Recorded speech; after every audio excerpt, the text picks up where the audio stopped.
Hello everyone. First of all, I welcome our today's guest speaker, Major General Shri Kavardan Singh Chabalji, and I also welcome everyone जिनको उन्होंने invite किया है, उनके guests हैं, उनको भी मैं welcome करती हूँ और हमारे स्कूल का स्टाफ, स्टूडेंट सबको मैं वेलकम करती हूँ। तो गोवर्धन सिंह के बारे में वैसे सब जानते हैं और इनकी जो इंट्रोडक्शन है वो किसी का मोहताज नहीं है, फिर भी मैं इनके बारे में बताना चाहूँगी।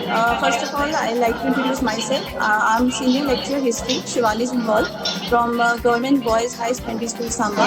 ये Samba boys high secondary school की तरफ से ऑर्गेनाइज किया जा रहा है ये मीटअप, ये सेशन जम्बॉल सर के साथ। तो पहले मैं इनके बारे में थोड़ा सा इंट्रोडक्शन देना चाहूँगी। He's a proud son of the Dogra lineage of General Bas Singh Ji of Chitral fame and Brigadier Rajinder Singh Ji.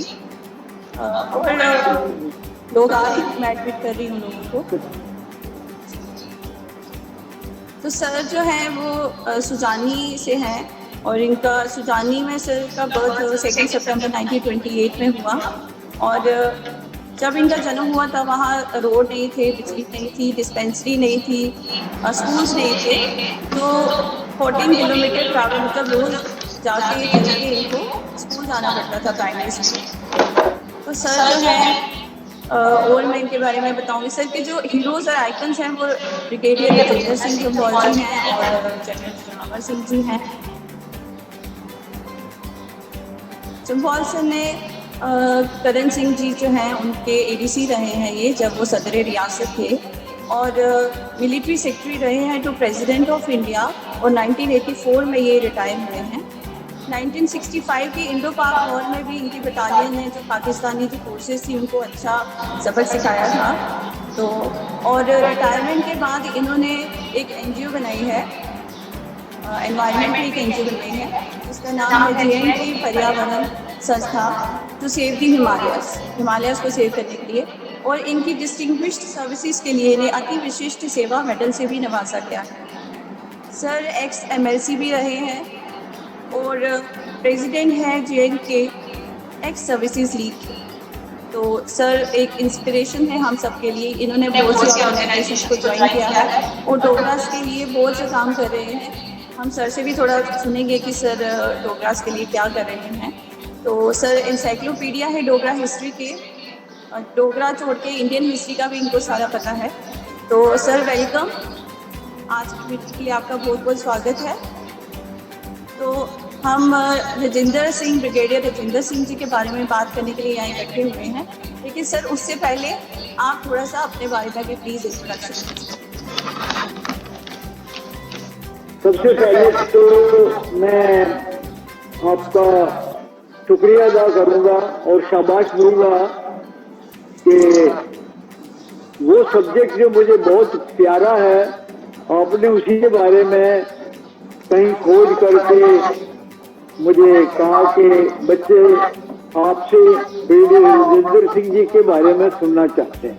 सच मैंने मैं सुनाना चाहता हूँ पर कोई शायद सुनने वाले कम हैं। तो ये मुझे बड़ी खुशी हुई कि एक स्कूल से, जो भी सांबा के स्कूल से, मेरे अपने डिस्ट्रिक्ट के स्कूल से, कैलीबडी से आपने मुझे लिखा कि भैया साहब के बारे में बच्चे बात करना चाहेंगे। मुझे बहुत खुशी हुई। मेरा तो यही काम है कि मैं अपनी डोगरा हिस्ट्री के बारे में, वीर साहब के बारे में, जनरल जोरावर सिंह के बारे में, हमारे बहुत बहादुर शूरवीर हुए हैं, उनके बारे में आपको पता ही नहीं है। वजह ये है कि वो किताबों में नहीं लिखे गए। उसका कसूर भी हमारा, मैं समझता हूँ मेरा कसूर है, मेरी पीढ़ी का कसूर है। मैं भी अभी 93 साल जा रहा हूँ। तो हमने नहीं कुछ किया और उसके बाद भी किसी ने कुछ नहीं किया, हम आपको दोष नहीं देते, लेकिन जरूर हम चाहेंगे कि यूथ जो है हमारी, ये जो अभी आप लोग टीचर्स हैं, मीडिया एक्टर्स हैं, बच्चे हैं, इनको मालूम होना चाहिए। तो मैं आपको भी मशकूर हूँ कि आपने मुझे इसके बारे में कहा कि बातचीत करूं। दूसरा, मैं अपने बारे में तो ज़्यादा भी क्या कहना है कि आपने बता दिया कि मैं बेसिकली गांव का ही रहने वाला हूं, अभी जम्मू में रहता हूं, लेकिन मेरी बैकग्राउंड गांव की है और फौजी हूँ। सारे फौजी गांव में ही रहते हैं। सांबा भी आपके वो 22 मंडी है, पहले और कोई काम नहीं, सब फौज में जाते थे और कहीं नौकरी मिलती नहीं थी। और अब तो ऐसा वक्त आ गया है कि फौज में भी सब लोग जा रहे हैं, पूरी जगह भी नहीं मिलती, बल्कि जम्मू के यूथ जो है वो बाहर निकल गए हैं और दूसरे मुल्कों में भी चले गए हैं। बहुत अच्छे यूथ निकल रहे हैं, लेकिन शायद जम्मू से उनको नहीं कुछ मिलता, इसलिए वो जम्मू में कम रह रहे हैं और बाहर काम कर रहे हैं। तो मेरी ये कोशिश है कि हम डोगराज को अपनी हिस्ट्री सुनाएं, अपने बारे में बताएं, जो काम हमारे बुजुर्गों ने किया है। ये रियासत जो डोगरा रियासत, क्या ये एक एम्पायर थी? सिख एम्पायर के बाद एक ही एम्पायर रही, डोगरा एम्पायर, जो वो लद्दाख, गिलगित, बल्तिस्तान, तिब्बत था, कहते सबसे बड़ी रियासत भी थी हमारे मुल्क में। तो ये हमारे हमारे बुजुर्ग, और वो वक्त आया इस रियासत को जब अंग्रेजों ने धोखा करके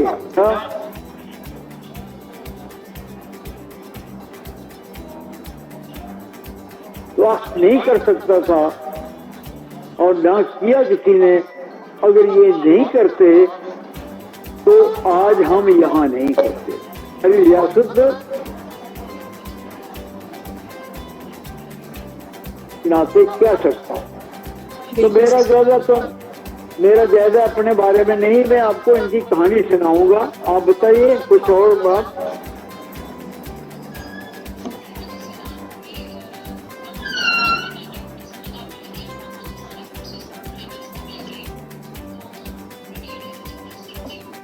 हमें ब्रिगेडियर राजेंद्र सिंह जी के बारे में कहानी सुनाओ। असली बात हमें पता नहीं लग रहा, इसका मतलब उन्होंने कुछ किया है। नंबर 2, दूसरी बात ये, क्या किया उन्होंने? रियासत बचाई हमारी, क्योंकि हमें पता है सबको कि अगर रियासत नहीं बचाई होती तो हम आज यहाँ नहीं होते। जैसे सब पाकिस्तान के मुजफ्फराबाद के सियालकोट के रिफ्यूजी यहाँ आए, यहाँ से कहीं दिल्ली में बारे फिरते रहे, हम सब भी कहीं बाहर चले गए होते। ये सिर्फ ब्रिगेडियर राजेंद्र सिंह की वजह से। इसलिए आप चाहते हैं कि उनके बारे में सुना जाए। दूसरी बात, क्या किया उन्होंने जिसकी वजह से वो बहादुर हो गए? वो कारनामा क्या है, जमीन पर क्या किया, वो मैं आपको बताऊंगा कि वो ऑपरेशन उन्होंने कैसे किया। और तीसरा, वो कौन थे, कहां से आए थे, कहां के रहने वाले थे, कैसे वो इस मिट्टी से निकल के कहां chief of staff, head of the army, independent मुल्क था हमारा 1947 में अक्टूबर के महीने जब अटैक हुआ, उस पोजीशन में होते हुए उन्होंने क्या कारनामे किए। तो ये 3 वजह मुझे लगती है कि उनके बारे में सबको मालूम होना चाहिए। तो मैं शुरू करूंगा कि क्या किया उन्होंने, फिर कैसे किया। और कमांडर था वो भी अंग्रेज और ऊपर माउंटबेटन। तो उन्होंने लड़ाई ऐसे लड़ी जैसे अपने चेस बोर्ड के ऊपर, उधर से उनका चीफ कहता कि नहीं फौजें हम नहीं भेज रहे हैं, इन्होंने कहना नहीं यही रोक दो। उन्होंने कहा अच्छा। इस तरह की कश्मीर की लड़ाई उन्होंने प्लान की और 1947 को सितंबर में सांबा से लेकर हीरानगर से लेकर बेंबर पुंछ तक हमले करवाना शुरू कर दिए। और उसी में हम जब लड़ाई कर रहे थे तो एक दिन 22 अक्टूबर की रात को, 21-22 की रात को अंग्रेजों ने मुजफ्फराबाद पर हमला कर दिया। किसी को कोई पता नहीं था कि ये हमला इतना बड़ा हो सकेगा, क्योंकि अभी आजादी मिले ही तो थोड़े से दिन हुए थे और वहां पर 4 जम्मू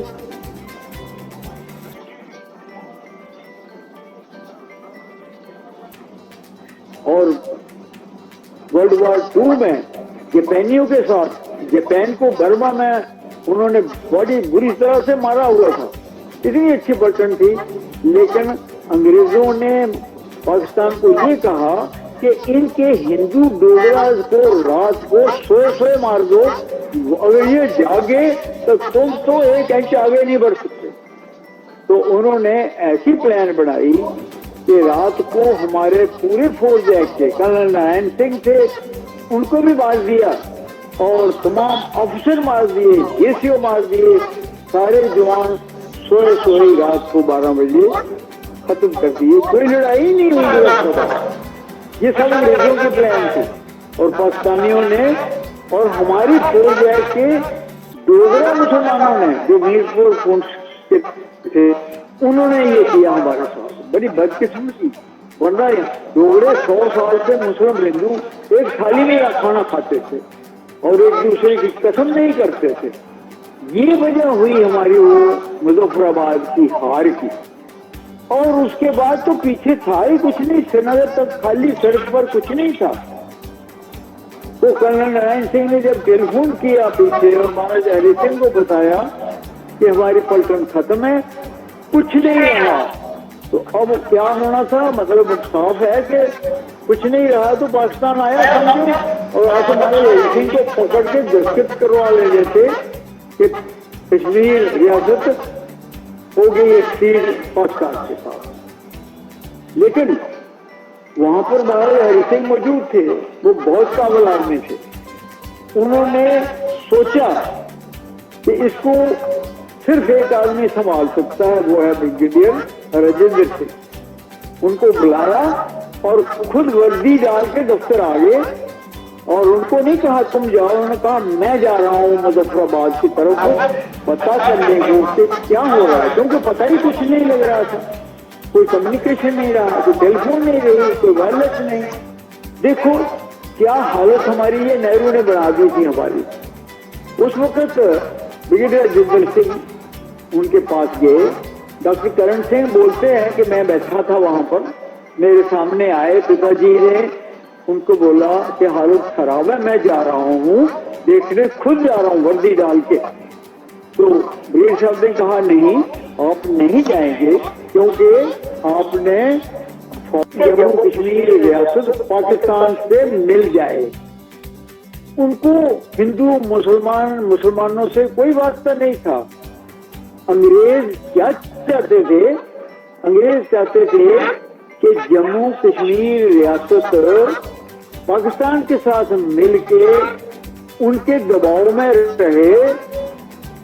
अगली तीसरी जो वर्ल्ड वॉर होगी रशिया के साथ, उसमें वो थे। लेकिन जब उन्होंने देखा महाराज हरि सिंह नहीं मानने वाले, वो पाकिस्तान में नहीं जाएंगे, माउंटबेटन खुद आए श्रीनगर, उन्होंने कोशिश की महाराज हरि सिंह जी को मनाने की। तो महाराज हरि सिंह जी ने कहा आप फिशिंग वगैरह करिए, बड़ी गर्मी है दिल्ली में, तो जब आना परसों बात करेंगे। तो परसों जब वक्त बात का आया तो बीमार हो गए, मतलब वो बात नहीं करना चाहते थे और उन्हें मालूम था बात क्या करनी है। उन्होंने कहना था तू पाकिस्तान के साथ मिल जा। लेकिन महाराज हरि सिंह ने ये फैसला किया था कि मैं पाकिस्तान के साथ कभी नहीं मिलूंगा। क्यों कि बेशक 60% 70% आबादी मुस्लिम थी, लेकिन उसमें बहुत से शिया भी थे और 30% हिंदू, सिख, बौद्ध, जैन। अगर वो पाकिस्तान में चले जाते तो वो कभी उधर कंफर्टेबल नहीं रहते। ये उनको मालूम था। पाकिस्तान एक मुस्लिम देश बनने जा रहा था और हिंदुस्तान एक सेकुलर देश था। तो उन्होंने ये सोचा कि अगर मुस्लिम 70% भी हिंदुस्तान में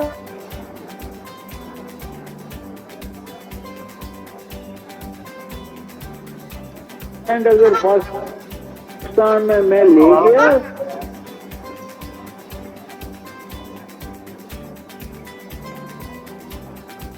पाकिस्तान में, और 15-16% 3% रहेगी। क्या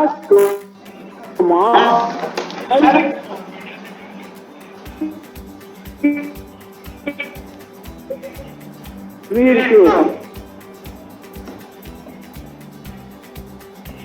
ये सुप्रीम कोर्ट के चीफ जस्टिस बने, वो यहाँ नूरपुर के रहने वाले डोगरा थे महाजन। वो हमारे जनरल जनक सिंह जो हमारे प्राइम मिनिस्टर थे, उनसे 12 अक्टूबर उन्होंने प्राइम मिनिस्टर का चार्ज ले लिया था।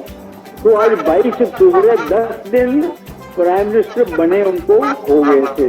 उन्होंने बड़ी कोशिश की नेहरू तक पहुंचने की। नेहरू बात ही नहीं करते, वो कहते हैं शेख के पास जाओ, शेख को बोलो वो हमारे से बात करेगा, हरि सिंह से बात नहीं करेंगे, आपसे भी बात नहीं करेंगे। ये असली वजह है जिसकी वजह से जो सेशन था वो नहीं हो पाया था 15 अगस्त तक भी, और अभी तक भी रुका हुआ था।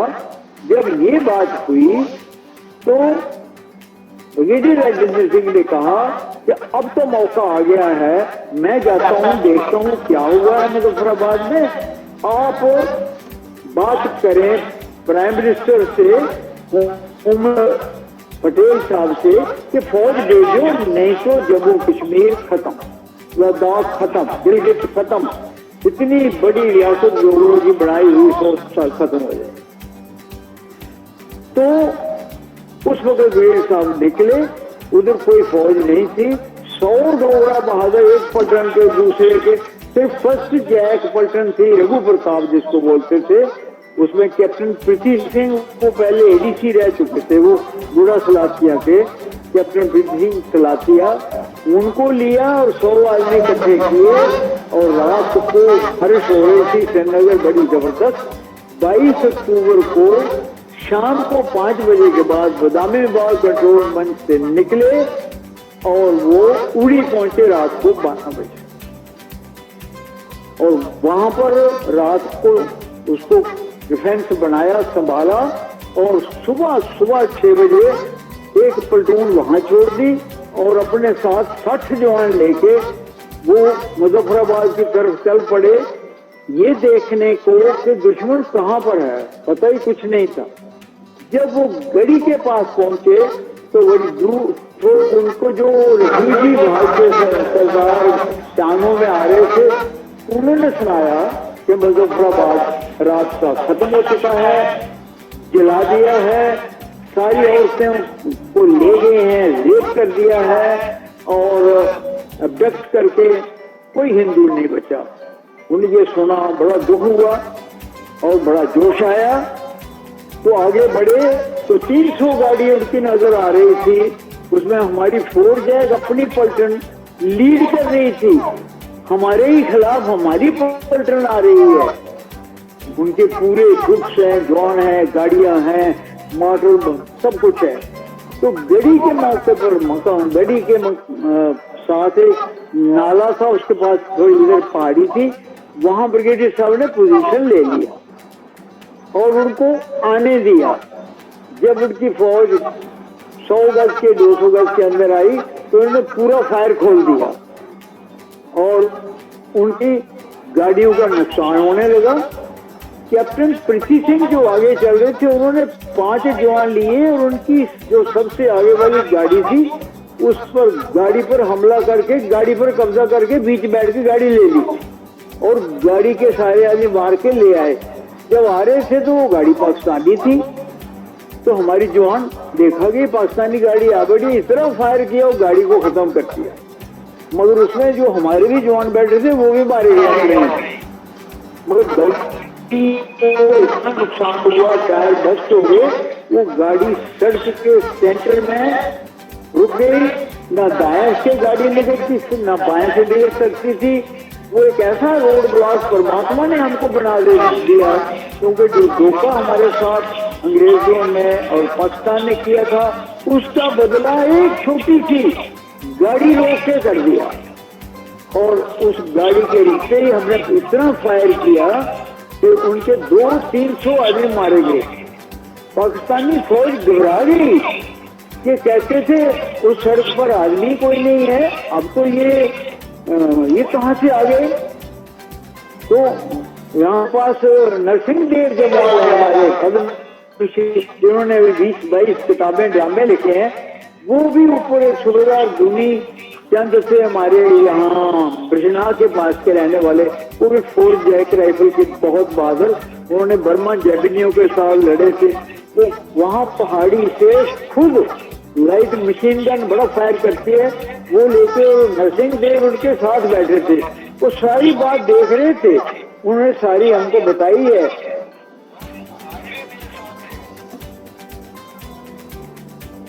वो नुकसान हुआ, हिल नहीं पाए।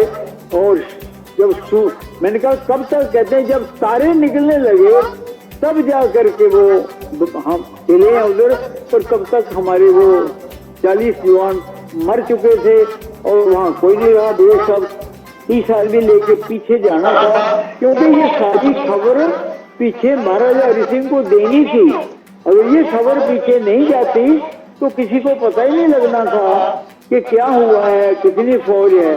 तो एक बड़ी खुशकिस्मती हमारे पास ये हुई कि ब्रिगेडियर राजेंद्र सिंह खुद गए, क्योंकि जो कुछ उन्होंने देखा, अगर वो किसी और ने देखा होता, अफसर ने, मेजर साहब ने देखा होता, तो सुनना ही नहीं था किसी ने। वो अब खुद चीफ ऑफ स्टाफ थे। ये देश के शान को वापस जाके बारामूला से टेलीफोन करके महाराज साहब को सारी बात सुनाई कि ये कोई छोटा मोटा हमला नहीं है, बहुत बड़ा हमला है। और बाद में हमें पता लगा 10,000 ने हमला किया है और 6,000 ने उड़ी के रास्ते, 2,000 ने गुलमर्ग से एयरपोर्ट के रास्ते वो जा रहे थे पीर पंजाल टर्मिनल को पकड़ने को।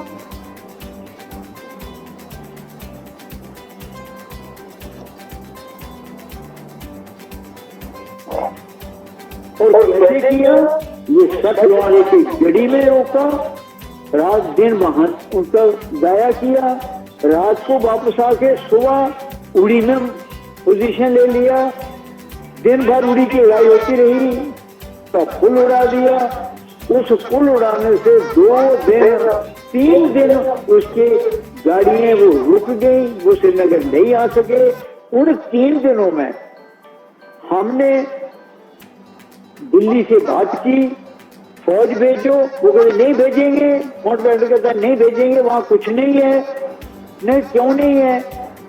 उन्हें क्या आप ऐसे ही घबराए होते हो?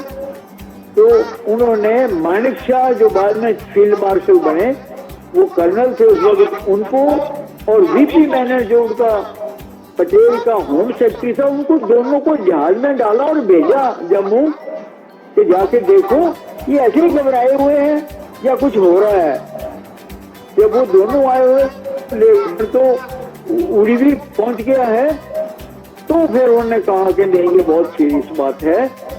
फिर जाके सुबह वापस गए और उन्होंने महाराजा हरि सिंह को ये कहा, सलाह दी कि आज 25 की रात को ही आप जम्मू चले जाओ, और जम्मू जाकर के अगर जरूरत पड़ी तो हम कल इंस्ट्रूमेंट ऑफ एक्सेशन अगर साइन करना होगा तो जम्मू से होगा, अगर नहीं होगा तो अगर आप यहाँ रहे तो हो सकता उन्होंने कुछ पहले आदमी भेजे, कोई तो थी नहीं, महाराजा हरि सिंह को ही पैलेस में जाकर पकड़ के दस्तखत करवा लेते कि जम्मू कश्मीर पाकिस्तान के साथ मिल गई तो क्या करते हैं।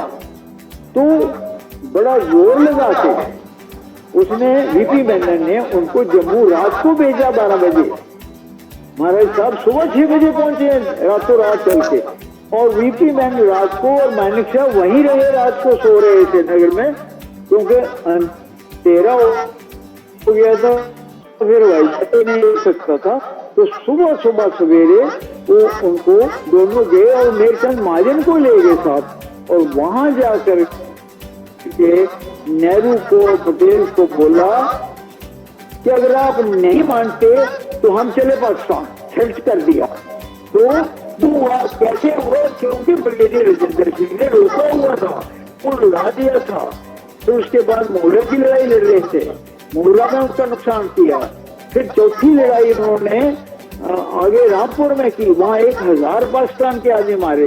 तो 22, 23, 24, 25 और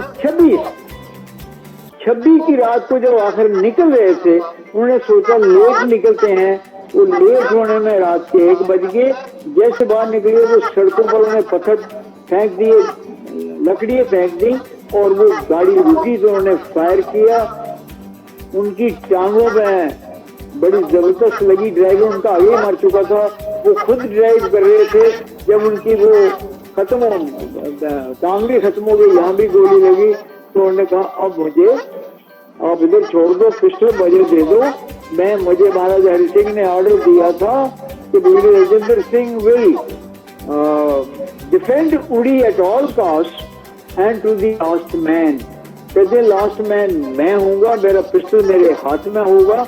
ये रात के 2 बजे उस सड़क के ऊपर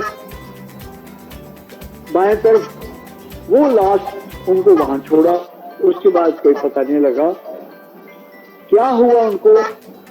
मैं भी उस जगह 2 महीने के बाद गया, लेकिन 11 नवंबर को जब बाहर में इंडियन आर्मी वहां पहुंची है तो उन्होंने देखा उनकी टाई जो उन्होंने लगाई थी उसमें खून लगा हुआ था, और वो जहाँ छोड़ा था उनको वहीं गाड़ी के ऊपर टाई पड़ी। वो हमारे पास है टाई, अभी भी है वो।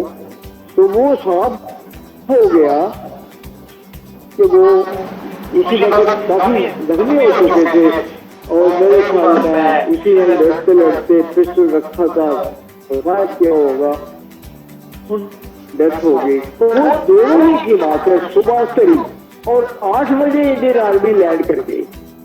मैं उनके मरने के 6 घंटे बाद इंडियन आर्मी श्रीनगर में पहुंच गई और कश्मीर बचा ली गई। ये ब्रिगेडियर राजेंद्र की लड़ाई की कहानी। और अब प्लान ने बता दी कि उन्होंने कैसे बड़ा काम किया और फिर ऑपरेशन कैसे किया। अब हम उनको याद करते हैं, क्यों याद करते हैं। और तो ब्रिगेडियर राजेंद्र सिंह राजेंद्रपुरा कहते हैं, वो इस चांदी बड़ोदी राजेंद्रपुरा